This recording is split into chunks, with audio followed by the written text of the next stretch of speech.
Hey, everybody, it's Jim Johnson here, the head coach at Contractor Coach Pro, with this week's episode of Contractor Radio. And we are talking to the master of the phone. This guy has been doing this for quite some time now. I have heard nothing but good about him. I'm sure there's probably some people that has not been thrilled because that's telemarketing. It's just the way it is. But he stands up. He stands up behind what it is that he offers. There we go. He stands up behind what he offers. He always comes through. He makes customers happy. He makes the people they call on the phone happy, which is super cool. I really like that aspect of what they do. And so today I would like to welcome Jack Pinsel from Hail 911 to Contractor Radio. Welcome aboard, Jimmy, Jack. thank you so much. I appreciate being on here. We had a good talk last week and excited to be here today. Yeah, I've been waiting with bated breath just to get you on because Jack tends to be one of the most high energy folks that I have met. And that's saying a lot because I know a lot of high energy folks, and I'd like to consider myself being one of those as well. And so that's kind of question one. Like, we're going to talk about Hell 911 and all that other good stuff, but where does all this energy come from, man? Man, so, my wife a couple of weeks ago said, you know what, Jack? She's like, are you ever going to grow up? I'm like, explain. What do you mean, honey? She goes, you can be so immature sometimes. I'm like, you know what, hon? It's not immature. It's more of a child. So, Jimmy, I just like to have fun, buddy, right? So there's so many things in our lives as business owners and, running our families and, being that core. We have a good time with it. We work hard, but the founding principle is just have a great time with what you do. And I think that's where a lot of that energy comes. And it doesn't mean if I'm at work or if I'm sitting there at a restaurant, high-fiving the waiter. We love what we do. Now, would you say you're naturally wired that way, or have you done some things to be aware of? Like, I notice one of the things, like anytime something that is an obstacle or a challenge or maybe even negative comes up, you tend to almost push it away, shy away from it, and look at the other side of it. Like we were talking about Zoom being a bit of a challenge for us here lately. And you're like, well, you got to kind of see what they're dealing with. They got a lot of people and all kinds of problems. I was like, that's a really cool way of looking at things. Is that just how you're wired, or is It that is, something? and it is. And again, right, we all have our days. I definitely have them as well. But my inner circle, they're always like, you're so positive, right? And we've been through a lot. Our family's been through a lot. Our companies, as you grow, like anyone, right? But I'll put it back to the man upstairs. Having a relationship with him, that gives me my inner peace, and I just have a great time with it.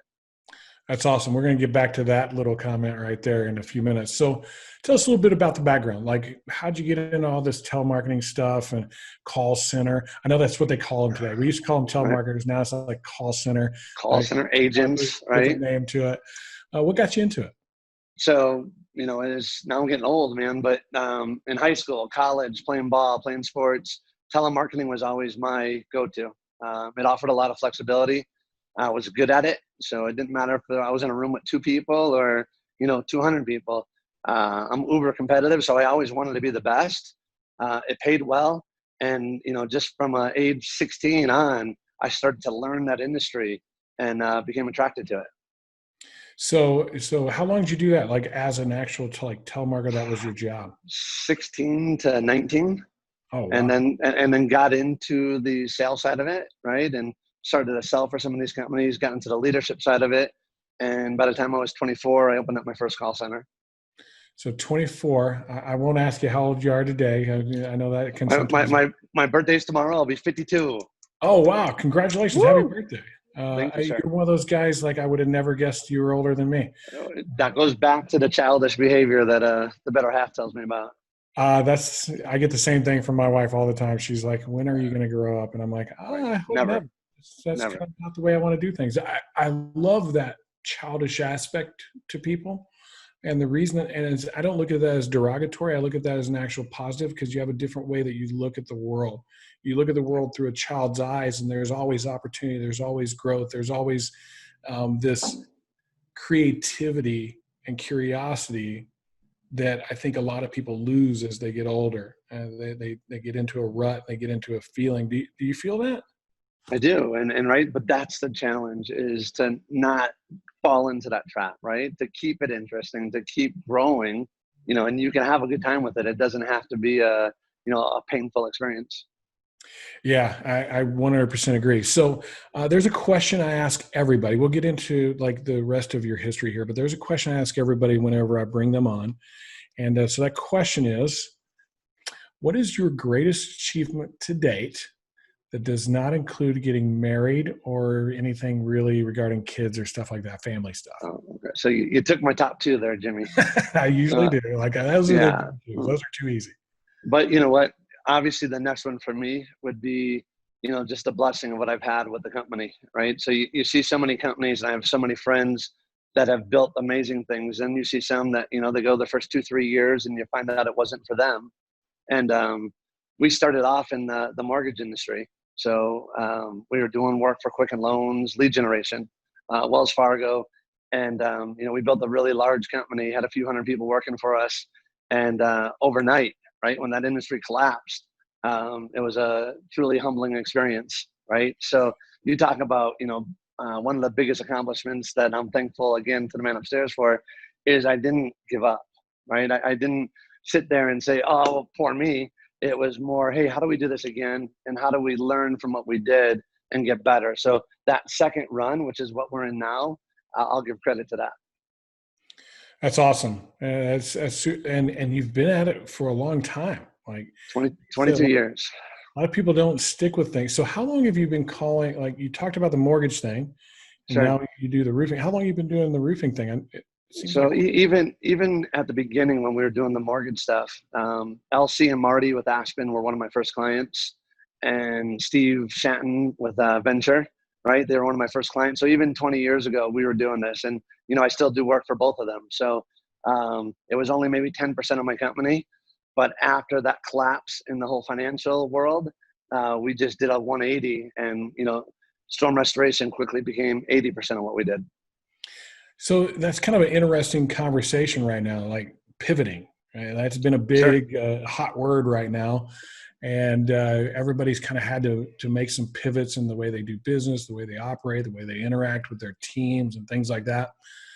Did you learn anything from that original pivot from the mortgage to the roofing thing that has helped you in this? So all of us, right? Anytime we fail, right? It's what we do with it. And so learning, man, there was a lot of learning going on there. One of the biggest things was I had one big pillar, which was mortgages, right? That was my company. And even though we were the biggest and best at it, that's all I had. So when that collapsed, I was like, oh no, what do we turn to? So, Storm was attractive to me because we did it, we were good at it, and there was similar personalities between a contractor owner and mortgage brokers. So building that platform again, we quickly understood is, we have one pillar, and that's what evolved into Elite Call, which was lead generation for business to business. So, understanding that we have to have a strong foundation to be able to withstand, any curveballs that get thrown to us. So do you call for more than roofing companies? We do. So Hail 911 is all storm related. Elite Call is anything business to business related, not in the storming world. So we've done work for security companies, vending companies, the NHL, and that was booming. Right before this COVID, I mean, we were capturing contracts with clients that we've been working for years, and boom, just like that, right? And we're just thankful that we have storming still as a core, that we're able to keep the residential side and commercial, with the churches, apartments, as a resource, during these times. Yeah, we talk about that with our contractors all the time, having all your eggs in one basket, man. Don't do it. Don't do it. One little thing can rip the rug out from underneath you. Right. Right. And it's okay, Jim, right? And it's okay to be an expert at what you do, but you have to have some more foundation, because it's not a matter of, is there going to be a break in it? There will be. It's just, are you prepared for it? So let's talk a little telemarketing. Like that. Let's do it. I don't think that's a subject that gets hit on nearly as much as it should, because it's always fascinated me. I got to do it in a call center for, I don't know, about 6 months. I was doing it while I was But in you school. were a telemarketer. Yeah. Um, How do you do at it? And here's a couple questions for you. How do you do? I was good. I was good. I'm competitive, much like you. I played Okay, sports and the whole bit. I hate to sure, lose. My first day was awful. It was terrible. sure. And what I learned from that is I went and practiced. I went and practiced like nobody's business that night. Like, I need to talk with somebody. I got my buddies and I practiced with them. I practiced with anybody that would listen. They finally quit listening. So I started practicing in front of the mirror, put a video on me, get my Man, dog, whatever, man. I was practicing with whoever because I felt like every time I said it, I got a little better, a little better, a little better, a little more confident, a little more that's free. like that's the key word right there, right? Yeah. Confident, Jim. And we coach our agents all the time. Is you have to present that confidence to get buy-in, and that's why you were successful, right? Is you're competitive, you worked hard at it, and you had that confidence that carried through it. Well, I applied a lot of what I learned in sports. And one of the things I learned about sports is that you had practice, right? Well, and everybody's Sure. going to go to practice. Everybody's going to show up and we're going to do whatever the drills are, fundamentals and all that other stuff for 2 hours. And then we're all going to leave, Right. except for me. I'm not going to be the guy that leaves. I'm going to field more Nice. balls. I'm going to go in the cage. I'm going to catch more passes. I'm going to, shoot more free throws. And See, I would have recruited you. I coach hockey, football, and that's the character you're looking for, right? But look at the greatest athletes. That's the yeah, story. and as an athlete, I was pretty good, pretty solid in that venue. And so whenever I got into sales, it was just the same thing. I got to Sure. practice. I got to practice more than everybody else and really push that. So do you do that with your people? Do you We role play do. with We them, do. practice with them? So a lot of the coaching gets carried over, and I think a lot of contractors, which is why we have so much success, even though we didn't show it at Win the Storm with that basketball game. There's a lot of great athletes, right? And they played sports, so they have that character and that work ethic that comes with that. So in our routine here, every day there's huddles. Even when we're remote, we're still doing them, with Zoom. But when we're in this room here, every day we're talking about getting better and going back to the basic fundamentals, right? No different. We talk about baseball players, the best in the world, right? In the MLB spring season, they're hitting off a tee. They're going back to those fundamentals. And when we have agents that get a little bit of attitude, I've been doing this for 10 years. So what? It doesn't mean that you can't stop practicing to get better. I think you can get better every single day, and Yeah. it's one of my main focuses every day is to get better at what I do each and every day. That's why I do these interviews. I learn so much from you guys, and Right. it helps me get better at what I do and how I coach our clients. So when it comes to that telemarketing, and you've got a contractor that's interested in what you do, what are you looking for in those guys? So for me, right, and we're trying to we have a big bowl of contractors and we're trying to kind of go down here, right? Um, and that's part of this equation is what are we looking for? So we're looking for someone that has similar values that we have. So it's what we talked about last week as well. So if I want to be able to get buy-in from my agents, they don't have to be the biggest contractor, but I want them to be one of the best in their markets so that it makes it easier for our agents to get on that phone and have some conviction to say, hey, listen, Crest, CMR, they're some of the best contractors in Texas, and actually believe it and know it's true. That's super cool. Like, and you're right. It doesn't matter big or small. It's all about best. Like, do they No. deliver? Do they execute? Do they fall through? So that kind of brings me to another thought a little bit here. So you bring a contractor on, and you feel like they're going to be one of the best. You feel like they got the stats, they got the things they need. Where do you see them struggle with? Like now they're getting telemarketing leads. Maybe they haven't done it before. Where do they struggle the most with? Because So, it's different. it is different. And it's different from every contractor. I talked to someone today that used us a couple of years ago. And he said, oh, you guys were amazing 2 years ago. I just started up a new company. I want to go with you again. And, I told him, I say, we're even better than we were because we keep raising our bar. But then he said, hey, are you going to direct me to the big houses with the big hail? And I kind of chuckled about it. I said, buddy, when we train our coaches, I don't care if it's our call center, if you're doing it in-house or you're using another call center, you have to be involved, right? So you're the quarterback. You're going to direct me where you want me to go. Just because I look at a hail trace map, that doesn't mean I see the size of the house and truly understand the exact hail that hit. So when they got their boots on the ground, contractors have to get involved with their call center to really help direct us where to go, and so that we can focus on giving them the biggest ROI. So you guys have some back and forth. It's not just like, hey, I want to hire you, give me some leads, and that's the No, end of the conversation. no. So we'll challenge them. They'll say, hey, here's a zip code. I'm like, a zip code? Maybe sometimes that works, but give us a an address or two, and give us a 1 or 2 or 3 mile radius around it. You really want to get strategic. Give us a north, south, east, west boundary, and say crush everything in between it. So don't fall into the mistake that, hey, call center, here you go get it. Get involved. And how targeted can they be? Specific. Well, some people say, hey, can you get this house? No. I could if it's in a big area. We can pull a neighborhood, Jim. But when you talk about the DNC, both the state and federal, you take a neighborhood that's got 800 homes in it, you might have 100 or less phone records for that. Buy some cell phone records. Maybe you get up to $130. So you need to have enough areas so that you can have some substance in the data that you dial.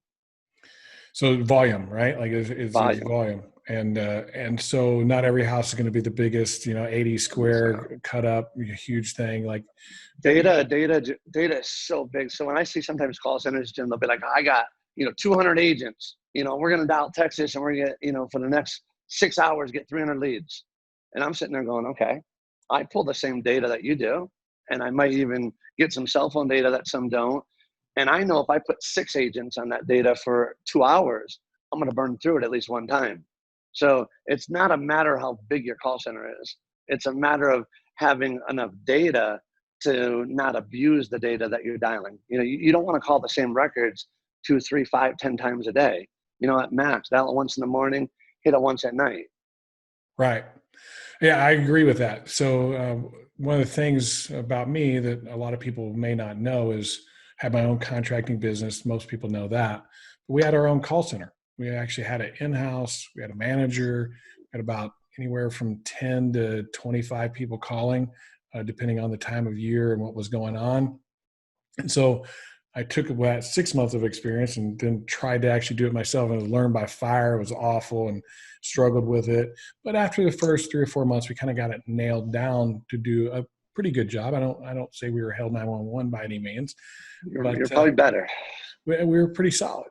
Right. And but it takes a lot of work, a lot of time, a lot of effort, a lot of management, a lot of leadership. It's a whole new business. It's literally having a whole new business. Different platform.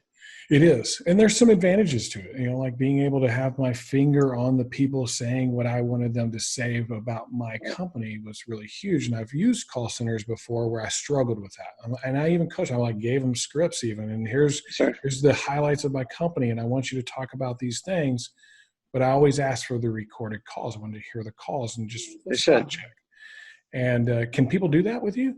They could. So we're not going to send every recording because the abundant amount of time it would take. But, if someone comes to me and says, hey, Jack, it said that it was a 7-year roof, it was a 2-year-old roof, really.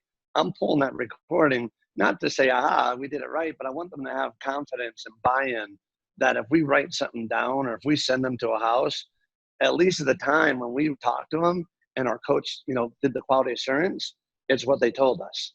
So it's a great source to build that relationship, especially with a new contractor, right?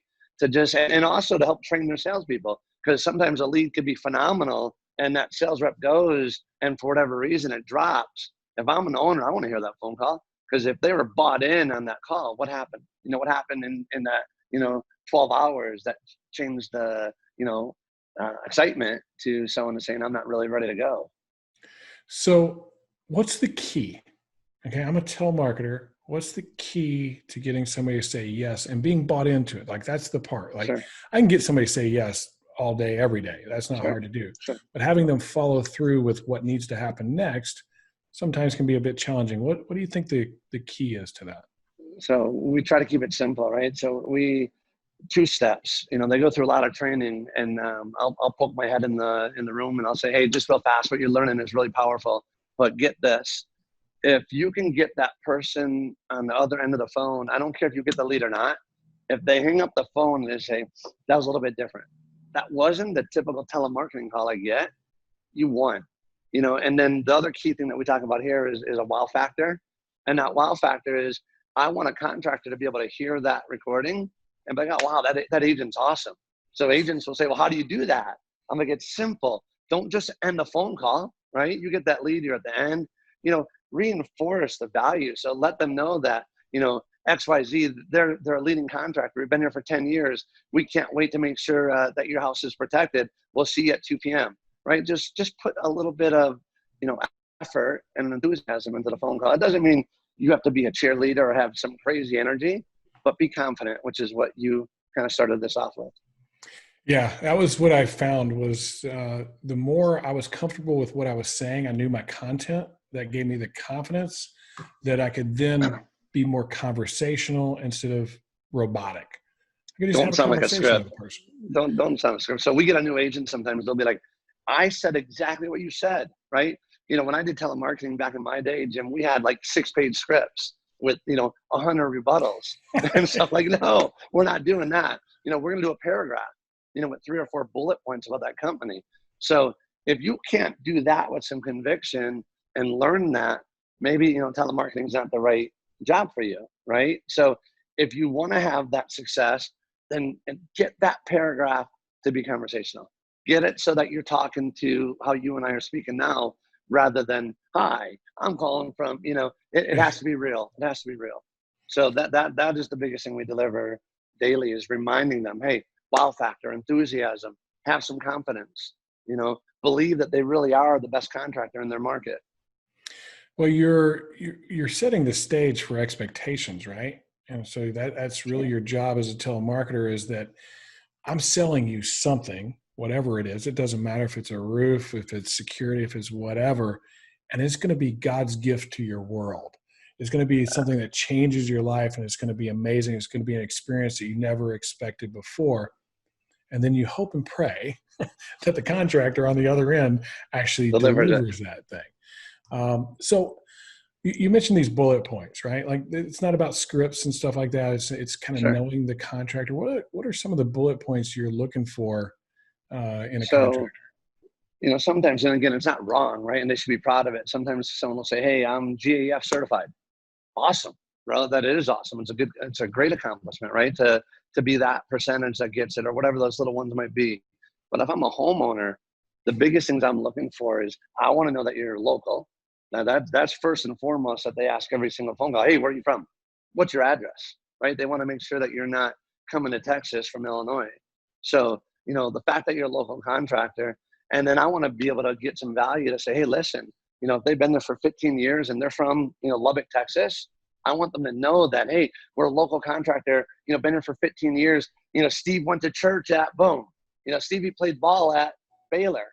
I want them to know a little bit about the contractor. So when we ask for those 2 or 3 or 4 bullet points, I'm challenging them to think outside the box. Don't just give me what first comes to your mind. Give me 2 or 3 things that, if you were a homeowner, this is what I'd want to know. That's super cool, right? Like, that's so important that we understand what homeowners see as value in a contractor. We tend to get blinded by what the industry makes us think. Like, man, you got to be Owens Corning Platinum, or you got to be GAF Master Elite, or you got to be whatever, right? And that makes you something. In the homeowner eye, what makes you something is, are you there? Can I trust you? And do you provide good value? Right. And so if we can get that across, and this "are you there" part, you said something that was interesting. Like, you mentioned Stevie, like the guy's name. Like, hey, Steve owns this business. He's been there forever. Like, about these contractors, which I haven't had that experience with a call center that actually knew the contractor. It's pretty cool. It is cool. And one last piece with that, right, as you talk about buy-in, that's where I say that, when you said, hey, who's your customer? If I'm telling our agents that, this contractor is one of the best in South Carolina, and we go to the website and our agents look up, reviews, and there's negative, that's got to balance out, right? So when you say, who are we looking for, any call center, you got to partner with someone that backs up the substance that you're trying to deliver. And we made the same mistakes a lot of people made or still make today, is, right, you try to overpush a free inspection. Hey, Jim, it's free. I'm going to be on your street tomorrow. There's no cost. Jimmy, there's not even an obligation. Well, who cares, right? You're not having contractors spend the money they spend to deliver, a glorified door hanger, right? I want substance. I want that homeowner to be there for the appointment. And the way that happens is to get them to buy into and using words like, I'm going to protect your home. And it's not bull crap. We're really going to protect their home. If there's damage to it, we meet these adjusters every day. They know who we are. If there's damage to your home, we're going to make sure you're protected. And that's what the agent's, responsibility to deliver call after call. That was one of our lines, I guess. I don't like to use the word lines because it was real, but we would tell homeowners that we're the best company at helping you hold your insurance company accountable. We don't do it. You do it. We just show you how. Right. And that was really impactful with a lot of homeowners, especially a little later in the storm as they were, things kind of settled down a little bit.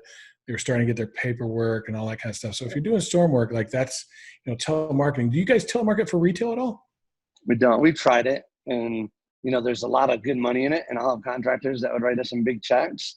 But, when you sit there 20 hours and you don't get a lead, and we've had some contractors do some really, creative marketing with our calls saying, hey, listen, we're looking for a showcase. We're going to do this house at, 75% off because I want to have a showcase in the neighborhood. And we literally still would go 75, 30, 40, 50 hours and get 2-3 leads. So, I coach our contractors. If you want retail, get good canvassers. They can see the, worn out windows. They see the garage door that's beat up. They see the roof that's, an old 3-tab. Knock those. Because when you're telemarketing, you don't get that luxury of seeing who you're calling. So for retail, you're much better off hiring canvassers to go door to door. Yeah, right strategy for the right situation, right? Yeah. So if you were going to tell a contractor, hey, no, we can't work with you, but these are the things you need to do to get to the point to work with us, what would those things be? Are they the same bullet points as before? It is. And it's not even that. So the hardest thing I have today, build it this last 6 weeks, is we get, 15, 20 contractors a day that want the Texas and the Illinois and the Missouri and the Kansas and South Carolina that we just don't have any more room, right? So, but I don't end the phone call just saying we're sold out, see ya, right? I have sometimes hour conversations with them and we talk about social media and different means to keep marketing your company different ways. And, even the ability to hire your own in-house team, right? Not easy, but if I have nowhere else to go, why not?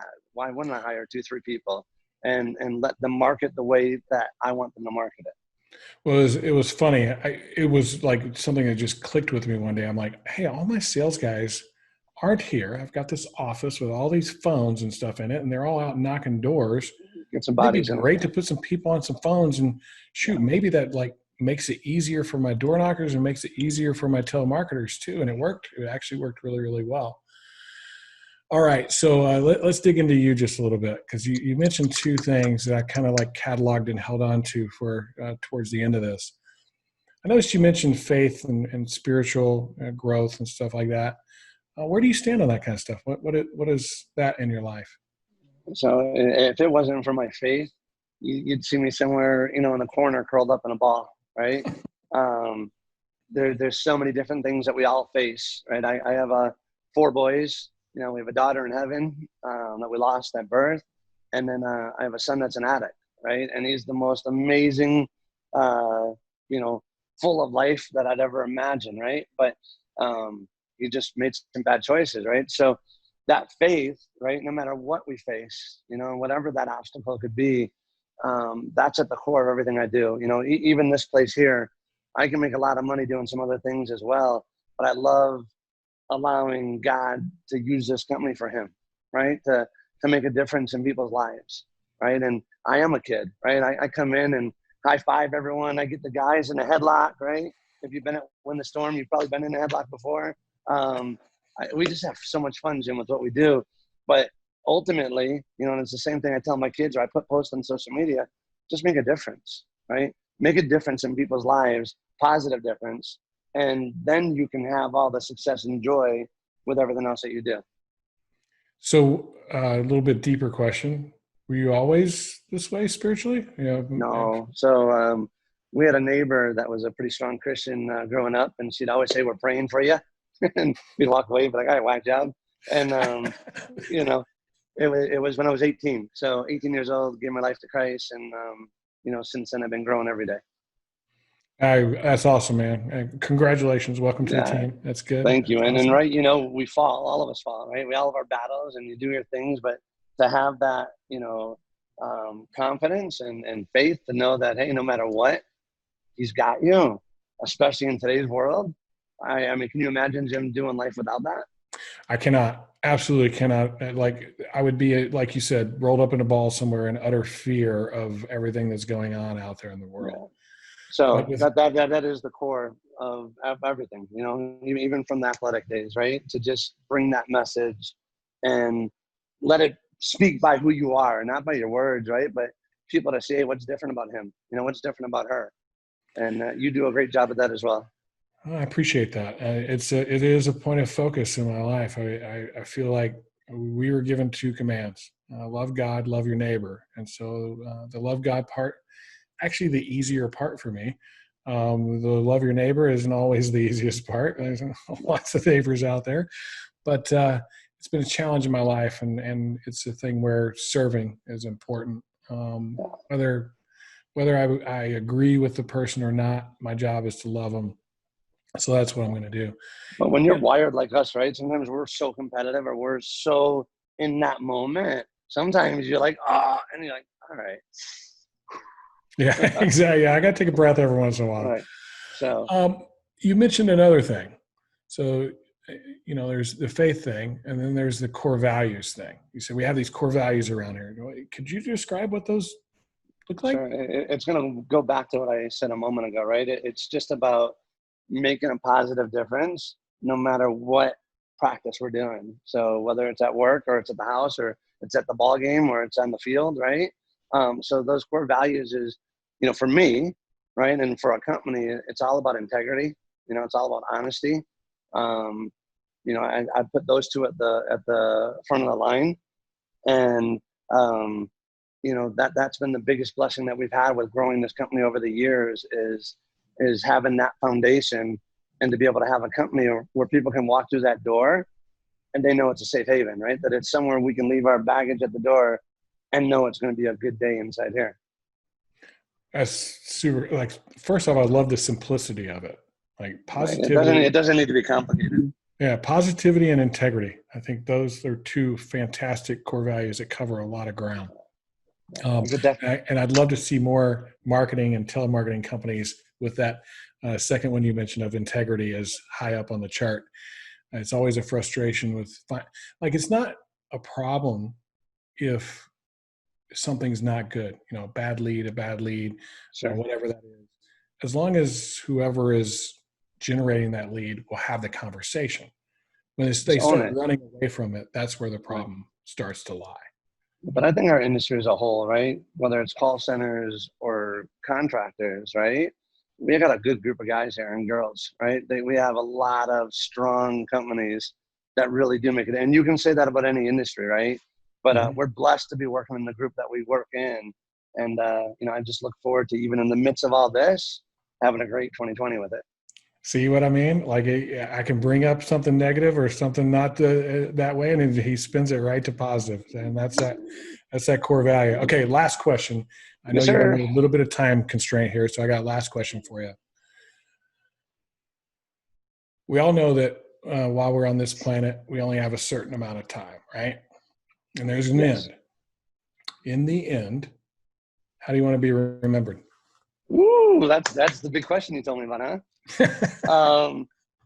So Jim told me before we got on this, I ask everyone this question, and I'm not going to tell you what it is. So now I'm there.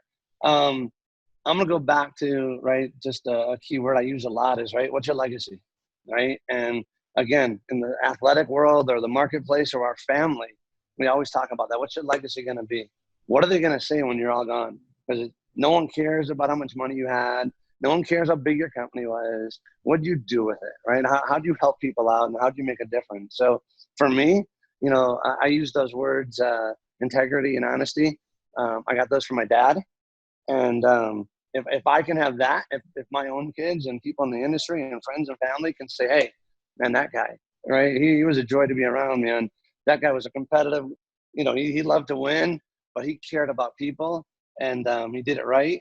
I mean, that's a big W for me if that's the end story. I love that he finishes with the big W, the win. Yeah. Hey, Jack, man, this has been awesome. It was really It good. is fun. Good to kind of get to know you a little bit better here these last couple of weeks. We had a previous conversation. You helped out a lot of our contractors. Thank you. Fantastic.